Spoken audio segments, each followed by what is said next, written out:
it started with us over 10 years ago because we took a group of pupils from within the school to the Somme battlefields, and we did that for 4 or 5 years in a row, where we would go over and we would look at what was known as the iron harvest in the fields. In February, when the tractors ploughed the ground up, this items and things, you know, artefacts of Great War, would be churned to the surface by the plough blade, and because it was all iron and rubbish they saw as debris on their field, they would just throw it to one side, and then people like us would come along. And an item of such as that is this German Gewehr rifle, which is completely unloaded. There's no rounds or anything, you know, bullets wise in it or anything like that. It was clearly dropped at the time. It's got damage to it. It's you know, it's unstructured now as a weapon, and it's very much now an exhibit within what we have. We go through various stages of German. All of this cabinet here is actually German.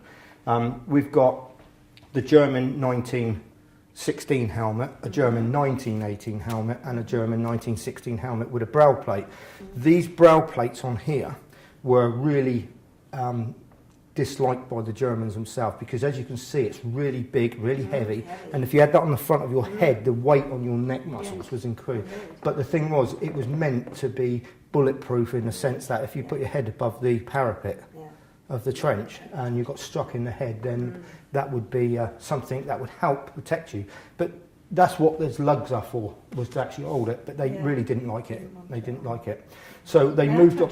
Yeah, please do. You can feel how... Wait, it's thick, so thick. Yes, it is, yeah. And if I take the hat off of the stand, and if you like put your furs down, if you feel, you come around here and you just feel the weight of that. Oh my goodness. Yeah, you can actually feel.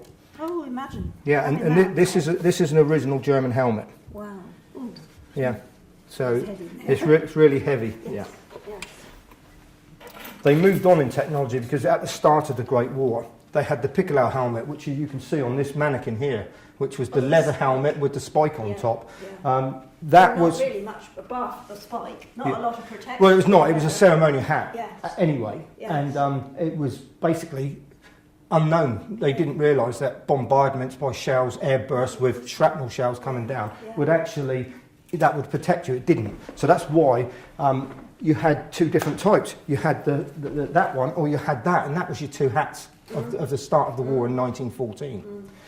It moved on from that, obviously, by 1915, 1960. The amount of head casualties that they were sustaining meant that they needed to have the helmets.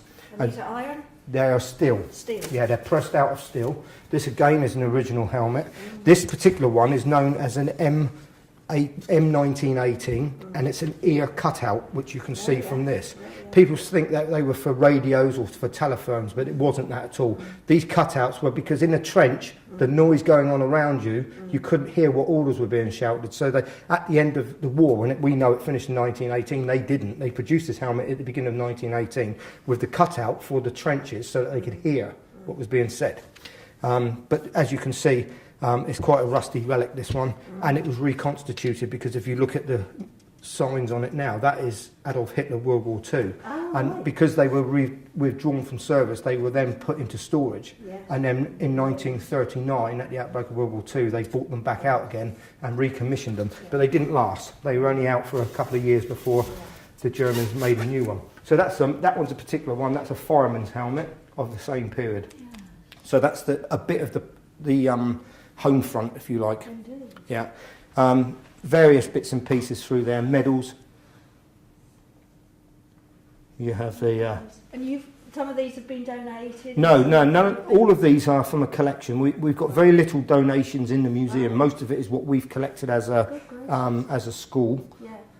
Or as a private collection. On the internet? Some of it is, well, that's a fantastic tool now, the internet. Before, it would be auctions, it would be military fairs, that sort of thing. Even car boot sales has turned some of these things up. You know, I've got something down here I can show you that came from a boot sale about a month ago, and they're still turning up now.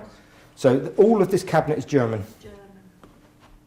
And you can. They were much better provided for in their trenches than we were, weren't they? It's difficult.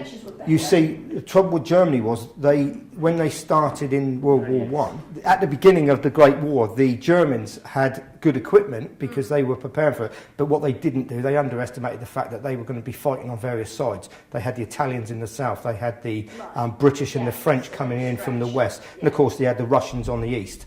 So they were very, very up against it. They were landlocked in a certain way. So as the war progressed, they felt the squeeze, if you like, and their equipment and their home front started to suffer from it. We move along to a British section here. Majority of what's in here is British. We have sniper plates up here. These would have been on the top of the trench. The rifles would have been poked through the apertures on these, and you would then, this is your British side of what they were shooting at, which was the heads of the Germans walking through the trenches, sometimes only 100 feet or so away. A rifle underneath here, this is a Mark IV Enfield. It's actually later than World War I, but it's the same period of, it's the same type of rifle they would have used there. Amazing how much of it is made of wood. Yeah, but underneath all of that is metal. Right. So it's just a casing in front of it. And that has got a number 52 sniper scope on that, or 53, beg your pardon, sniper scope on that. And then you have the bandolier here, which would hold around 100 rounds. Yeah, that would go across the shoulder. Underneath you have various hand weapons, including a 9mm Would the ordinary Luger. soldier, infantryman, have a hand weapon as well as a rifle? Not all of them. Some would. If you was an NCO, a non-commissioned officer of like a sergeant or that sort of thing, you would probably have a hand weapon as well. And of course, lots of these things are being dropped in the rush of things, and people would pick them up and keep them on them. So they weren't just souvenirs. They were actually used and moved on with. So you can see there's a Springfield sight from an American rifle there, which was obviously 1917 onwards. And this is trench debris, which we've picked up on our things. We have a British water bottle here, which is full of what we call the rust and dust of the collection, and it's very much on. And to do with Warhorse, which is particularly interesting, we have various horseshoes of different sizes. Well, this would be like a Shire horse type, big horse that would have pulled the gun carriages and sons like that. And then you would have had something similar to that, which would have been a cavalry horse. But as you can see from here, there's lots of different ones. We've had mule shoes and all sorts of things, really. So, but these are quite nasty. These were also designed for horses. This is to maim the horse. These would have been thrown across the battlefield, particularly in front of any cavalry charges, and any which way it landed. This one's obviously got a lot of spikes broken off, but any which way it landed, it would have had spikes up. And if that had sunk in the mud and a horse had put its hoof on it, then you would have had a lame horse. No, I've never heard of that. Yeah, It's called what? A caltrop. Caltrop, yeah, that's correct. So similar to the way the barbed wire was used for men, that would be for horses. Yeah, it was obviously it would slow down and impede any advance. So, we'll move along. We've got medals here from various parts of the Commonwealth, which is France, Italy, and Britain up in there. These are Fantastic, aren't they? spent their lives on them. Yeah, absolutely.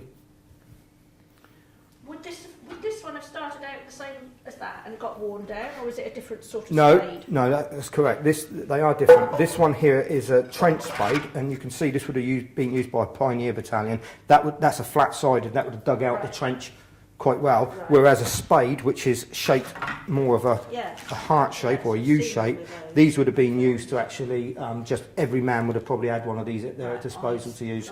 Yeah, they could have quite well. But every man had a tool on them, and that was this one. This is called the entrenching tool. Now, if you was in a hurry, you got the pick on one end, and you have this, and the handle would have slid through this and out the other side. And I can show you a really good example of one of those in a minute. So you're just using that to quickly dig yourself in somewhere. Yeah. Anywhere under the surface of the ground probably was a good place to be. So, they very quickly dug in under the ground. We've got bits and pieces here. The crucifix is also French. That was a souvenir at 1918. And the actual woodwork of it is made from bits and pieces of the battlefield, so probably ammunition crates and things like that, and then they were sold to make a few pounds. Netley Hospital, at Netley, we've got a bit of a tenuous link with those because the military hospital down there housed Wilfred Owen, who was a famous war poet, and Lady Mountchet, who was residents here at the time. She supplied them with their Christmas dinner the year they were there.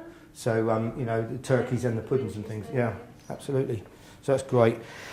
What you've got here on the bottom shelf, if we look at the bottom shelf, is the things that you would see in a trench, not necessarily the African noble carry. That's more of a African type tribal weapon, Zulu in fact, but that one actually came from Lieutenant Wiles, and that was part of the kit that we got from that particular man's uniform. And there's a few pictures of him around with the African shields and things like that, and that was something that he probably took as a souvenir and was carrying around. But it's a war club, it's a mace, and that brings you nicely into the other things you see here. Yeah. What you've got at the front here are the tools of hand-to-hand combat in the trench. And is what you don't actually think of. You think of them in their trenches firing at each other. Yeah, You yeah. don't ever, well, you do obviously think. well, that have you heard of trench raids? Yeah. Right. Well, that's where either the They run British or into each they would go into. Yeah. But if you started shooting and firing in a 1 mile long trench, for instance, people down the other end are going to know they're under a threat Yeah. because they can hear the firing at the other end. So they would go in and they would either try and take part of a trench out, whether it was a machine gun emplacement or whatever it would be, or it was just to take prisoners to try and extract information. Yeah. And they would go in, and these are the things that they would do. You can see this particular, what looks like a hand grenade on the end of a wooden shaft is exactly that. What they've got is that's a French throw grenade or lemon grenade. And before they filled it with any of the explosives, they've actually used it with what looks like a hammer handle or something like that, and that's give it a heavy weight on the end in which to club somebody with. And then the British got a bit more industrious because you can see the club here, this dark wooden club, that's actually got studs in it from the boots, so that would be their boot studs. So they've actually heavily loaded that back. And then these things, which looks like medieval mace, is made by the blacksmiths, because where you have horses, you have blacksmiths, and when blacksmiths aren't busy doing horseshoes and things, they're making things like this to hammer. That is literally medieval, that thing. It is, yeah. It is absolutely straight out of medieval. In the 20th century was still Yeah. using those Yeah. on each other. That's a German one, Right. slightly smaller, less cumbersome. This is also German, but I think they were looking back at their past as being Space, of course. heraldic. Yes, exactly. I would have thought that was a dreadful idea of doing that. Down here we have a British mace. Now that's very simple design. It's a star shape which has been made in a mould and poured from steel, probably lots of it found around. And the blacksmith would melt it down. But the handles are what's interesting. The handles are the halve handles which take the entrenching tool. Ah, right. So not only could they carry the entrenching tool around with them with Yeah. the handle in their kit, Yeah. when they wanted to go on a trench raid, they just pop one of those out and put their handle of their trenching tool on it, and then they go off and fight with that. So you didn't have multiple handles, you just carried the head around. And we were talking earlier back there about the car boot sale aspect of it. Yeah. Well, that bugle there, which is made in Aldershot Oh, yeah. and dated 1907, is actually a £5 bugle from a boot sale not very far from here about a month ago. So things are still coming up that we can buy and collect. I love boots, so I never know what you're going to find. Absolutely. Machine gun cord. These tins, which you see around here, are the 1914 Christmas tin that Queen Mary sent out to the troops because they thought it'd be over by Christmas, didn't they? And of course it wasn't. And they had tobacco, sweets and things like that. Nurses didn't get tobacco, for instance. They would normally get boiled sweets. And then there were different things for Indian troops and things like that because of the religious aspect of it and things. But you'd have pipe tobacco with a small clay pipe, or you could have the cigarettes and the tobacco. So, and then there was also writing implements. As you can see here, we've got pencils, which are made out of bullets, the bullet cases, and they've actually got pencils in them. So that they would be in the tin as well. And of course you'd have the King and Queen pictures, and you'd have a Christmas card that you could have wrote and sent off to the families. Both of these, as you can see, are still intact with their contents. Wonderful find. These are Hampshire things, which you know about. So if you're, these are all Hampshire, every one of those. There's your tank corps. Yes. There's your yeomanry. Then you've got watches. Now the watches were developing because they started out prior to World War One as a cased hunter or half hunter watch, pocket watch, similar to this one here, which you can see here on this officer. So you would have had this. And what they did was, because these were cumbersome, they decided that they would go into the new wristwatch aspect of it. And because wristwatches were quite fragile in the day, they get broken very quickly, these protected guards, or wristwatch guards, were developed to go over the watch to stop shrapnel or actually knocking it on the side of the trenches. Yeah. You see the penny down here? That's actually got a German bullet stuck in it. Oh, yeah. So I think that's probably somebody's loose change in their Yes. pocket and got shot, and the penny probably done some sort of saviour on them.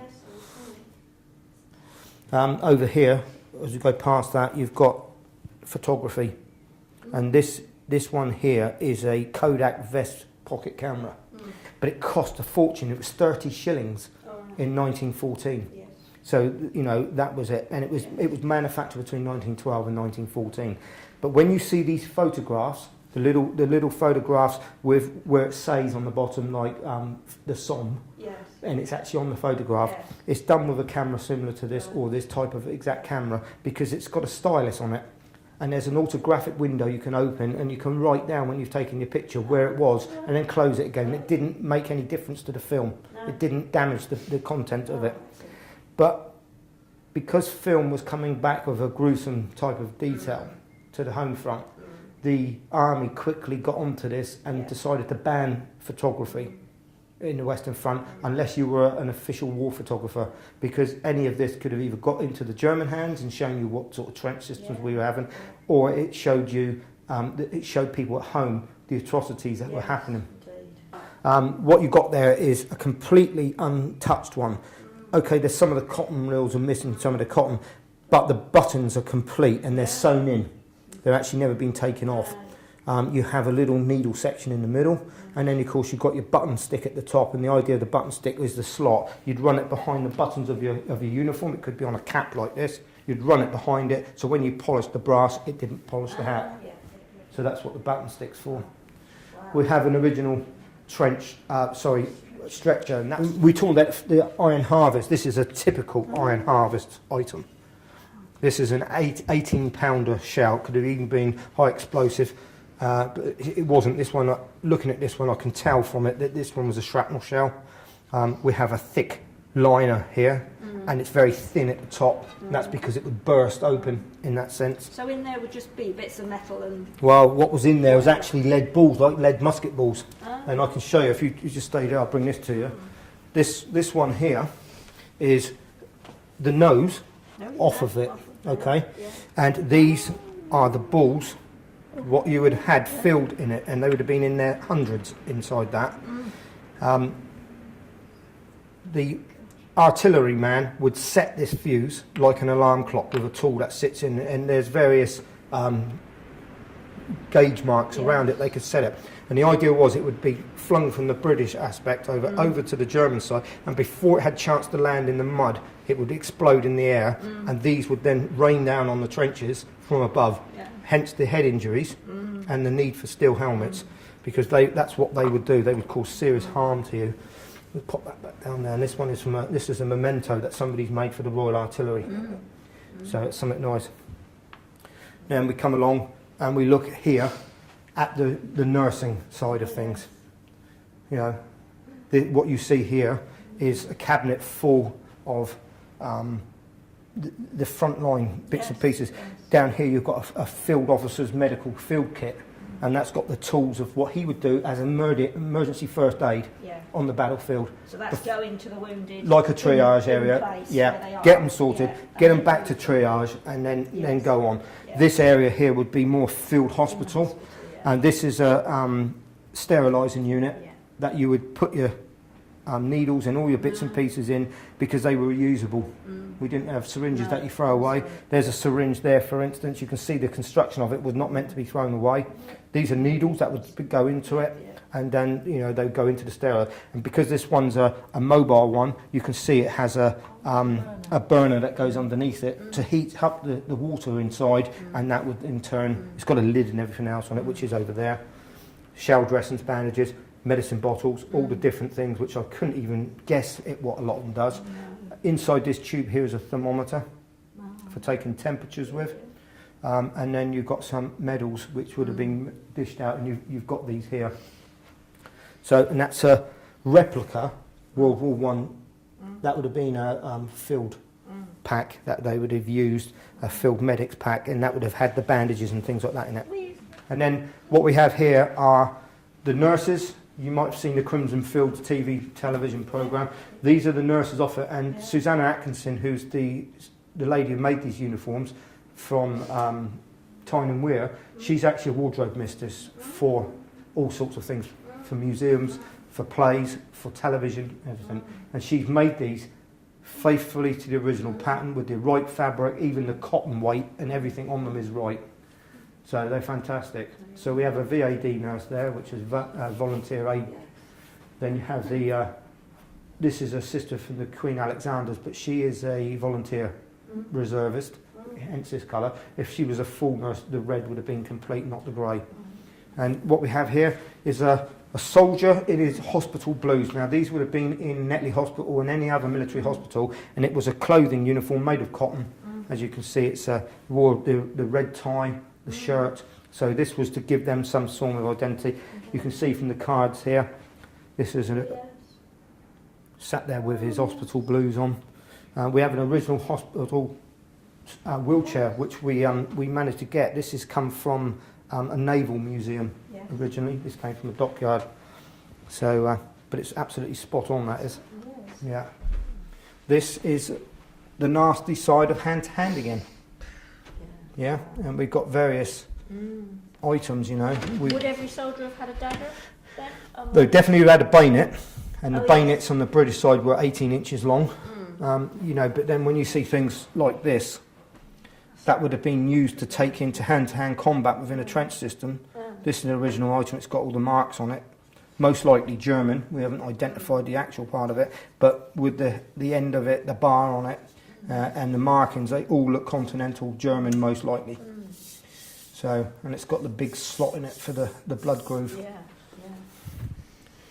So, the Americans probably came straight out of Chicago with their type of implement, because not only did they have the 1918 knife, but they also had that fitted with a knuckle duster, and just for good measure on the end, that's for hitting on the head with.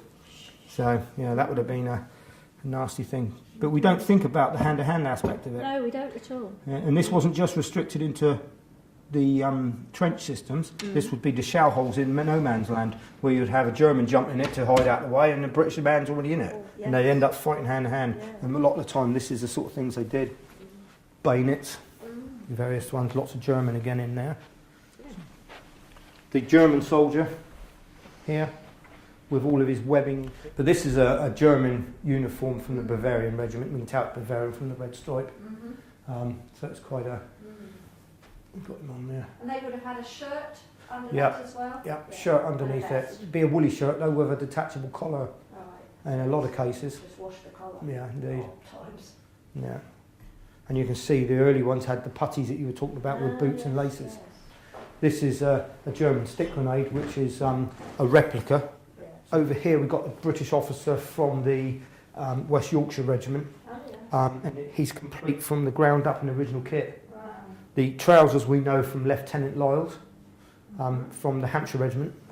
Okay, the boots we know they're original. They've got the name inside them of the person that owned them.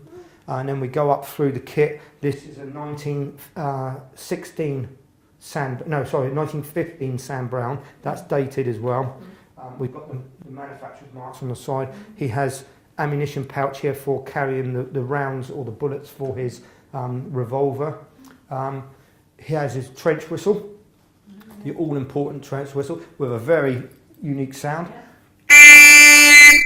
which is the sound of let's go over the top. They used to say over the top or hop in the bags.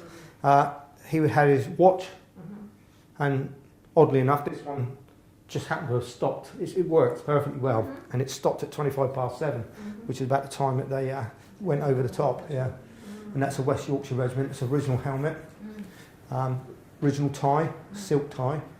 Then we've got different grenades. Americans called them grenades. Our ones are called Mills bombs. Yes. I've often wondered what a Mills bomb actually was. Well, Mills bomb is the British number 5 grenade. Like I say, the grenade aspect of it is what we know it as now. That one there that's a number 5, and it shows you the internal components. The red area, cutaway area there, would have contained the explosive. Then you have the plunger goes down to the fuse, which would give you 5.5 or 7 seconds, depending on which one it is, to throw it away. This one here is a suffocating gas grenade, model 1916. That one is French, and that would have exploded in a trench and then filled it with gas. As soon as it exploded, the gas content of that would have mixed with the air around it and then formed a deadly poison. In this case, it wasn't deadly because this one was tear gas, so we know that one for a fact. Then we have our folk grenade there with its fuse in, and we've seen that earlier on the end of a stick for a club. That's right, yeah. So that's what that. And something really rare is this 1915 Bertrand. Looks like a football. Yeah. It would have contained, it hasn't got it in there now, but it had a glass ampule in there full of gas. And it was a concentrated gas that when it hit the ground, it would have got a chlorine aspect of it, and that would have got in your lungs and made things really bad. My granddad on my father's side was gas. But most of the round grenades were designed after balls, so that was easy to most people threw a ball. Hand thrown? Yes, Yeah, they absolutely, yeah. projectile. The ones with the sticks on the bottom or with the rods, they're actually grenades that fire from a rifle, an adapted rifle. They would have been fired out of that. And then this side of it here, we've got the German grenade, which we call the mashed potato grenade or the potato masher. Yeah. That's a genuine deactivated one. When you look at the one over there, that's a slightly different one. You would have undone the star piece at the bottom, and then a little cord would have come out with a ceramic ring on it, which you pull, and that sets the fuse off. And then you have what on the handle would tell you how long you've got before it explodes. Normally 5.5 seconds. No, Don't want to be dropping it down by your definitely feet. not. These are early ones. These are Kugel grenades. These are ball grenades. Again, they're based on the fact that if you can throw a ball as a child, you can throw a hand grenade. So they made them like this. They're fragmenting grenades, so they've got those bits that would break off like a bar of chocolate. If you broke a bar of chocolate up, you can see how it would work. This one's actually in its transit case still as well, so that would have been hanging around a soldier's belt, and then when he wanted it, he would just flick off the leather strap, and then the grenade would be ready to go. These discus grenades were exactly that. They were designed on the athletes of throwing discus, and but they had a centrifugal fuse in them, which, when you pulled it back to throw it, armed it, but a lot of the time it would go off in your hand before you had a chance to let go of it. So they really got rid of that. 1915 to 1915, over with. This is interesting. You didn't dig this up. This is one of our friends that we have that look out for special items. Yeah. Now this was on our shopping list for a long time, and this is a Livens mortar. It's a gas mortar, it being one of a battery of many. As you can see from the photograph there's one there behind Captain Livens. Okay, and this here is that. This is in the exploded state, and that would have gone down there and been found out, and that is full of gas. Good. It is a gas mortar. Now, Livens, who designed this, So this is him. that designed it, he was a bit of a pessimist.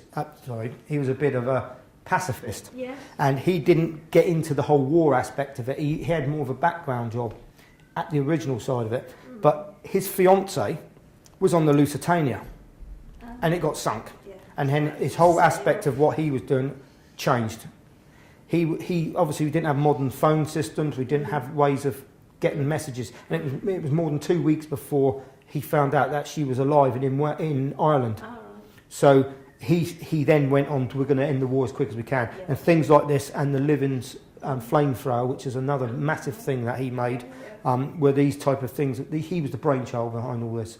What sort of gas would have been in that? Do we know? Yes, we do know what was in that. Phosgene gas was mainly the one.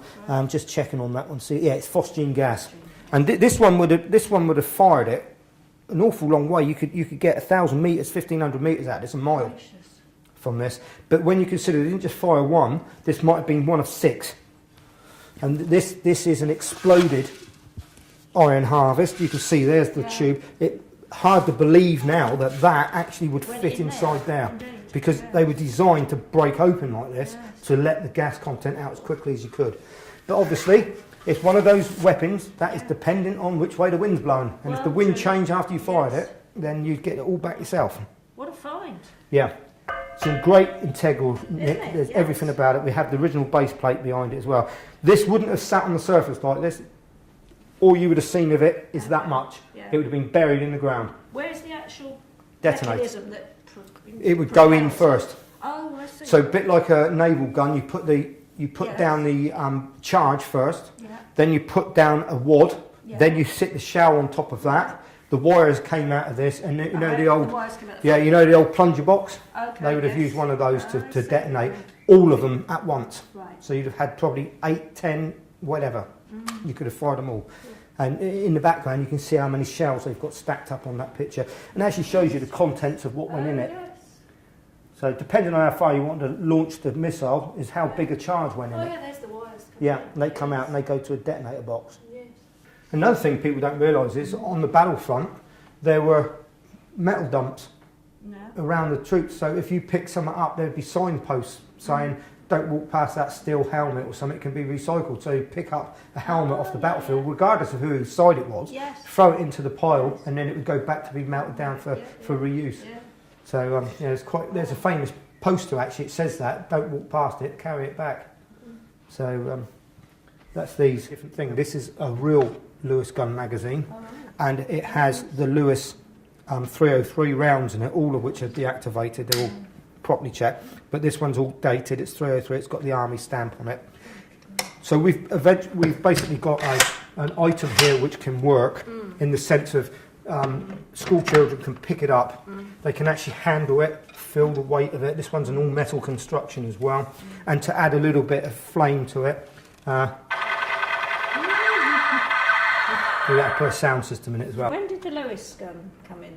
Well, this actually was an American invention that the British turned down before the war. The Before, Lewis gun yeah, was? yeah, Right. they turned it down and said it was never going to come 'Cause in. I was never too sure which they would have used, whether it was the Vickers or the Lewis. 'Cause Both. The Lewis, they would have Both, both. absolutely both.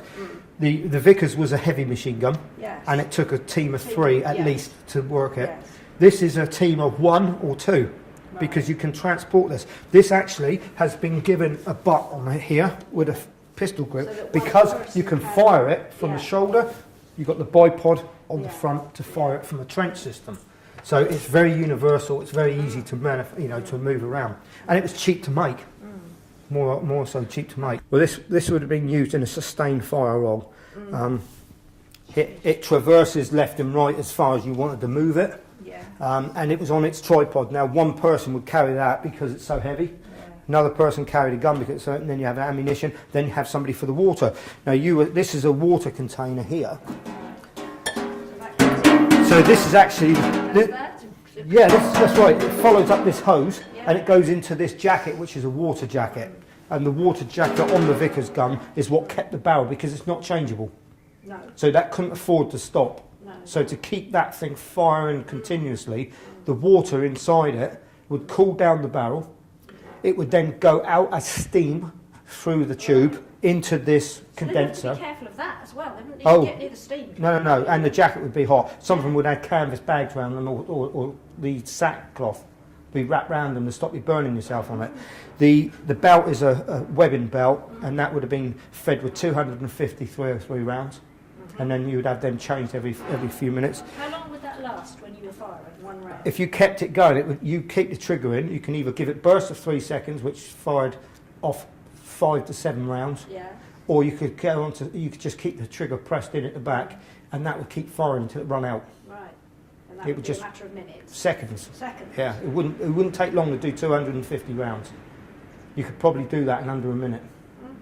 This is a 2-gallon petrol can, but they were all over. So they used this for the water condensing. So as the water would evaporate down the tube, it would go in here, and then the steam would turn back to water, and then you just get the water, open up the top here, and then fill it back up with a funnel. And then on the last table we have here are the heavy ordnance. But the sounds that we have, such as the trench whistle, which we heard earlier, and the gas rattle, Yeah. you know. Be loud. they are exactly that. They're to get your attention. And they were noises that you wouldn't hear. They're not bangs or clashes or ringing of bells. No. They were things you don't hear. They're Yeah. extraordinary. This was the first sort of gas mask. Yeah, it's a Phosgene hood. Yeah. This is a replica one, obviously. Yeah. We don't keep gas masks here. There are 1 or 2 later versions of the things which we use as a demo for people to handle but not wear, because early ones were filled with asbestos, and of course we now know asbestos isn't good for you. So they may not be breathing in the gas, but they were breathing in the asbestos. yeah, but they didn't know that, did they? So you know, what's worse, the asbestos at the time or the gas? This is a phosgene hood. It's got a thing in the inside you'd have kept in your mouth, and you would have exhaled out through that. You wouldn't breathe in through it. You'd breathe through your nose and out through your mouth. So to clear it out. And you were trying to do that when you were trying to operate that? Yeah, and you've probably seen the photographs of that being used with these people wearing these, but they steamed up inside. So they had to put a chemical on them or a cream on them to stop them doing it. A bit like a diver's mask, I suppose, but I wouldn't want to wear it. And of course, how did it work? You tucked it inside your collar. But if you had skin from your cuff to your wrists, for instance, that was exposed to the air and that was attacked by the gas, you'd have to use gas ointment. And you'd have to use it really quickly to get onto your exposed skin. And what you do is take one of these tubes, and these are all the real ones, unused, and you would break the top off of this lead tube, which again is no good to you, and then you would put the gas cream on you and rub it in liberally, a bit like a suntan cream. This is the fence post from Highwood. It's got German barbed wire still on it, but what makes this one particularly interesting is the fact that here you have machine gun bullet 1, 2, 3 going up the post. Oh, yes. And you can just see here the hole where the bullet would have gone through. Yeah. And then you've got what looks like the backs of the bullets still stuck in them. Definitely one in there. Yeah. My goodness. And this is German barbed wire, we know, because of the closeness of the barbs on it. See how close they are? Yeah, lots to. Because we've got a roll down there, British barbed wire, which came back from Sayre. Oh. And you can see the gaps between the barbs on that British are really long. There's about 3-4 inches between them. And this one, you're talking there's 2 every couple of inches on it. Yes. And then we got our Tommy. So he's dressed in the Tyneside Irish uniform, complete with his gas mask, which is a replica because we're not allowed to have a real one. We're certainly not on the open, it would have to be under a glass cabinet, but he's got everything about him. We were talking, you said, did every soldier have a knife earlier? Well, this is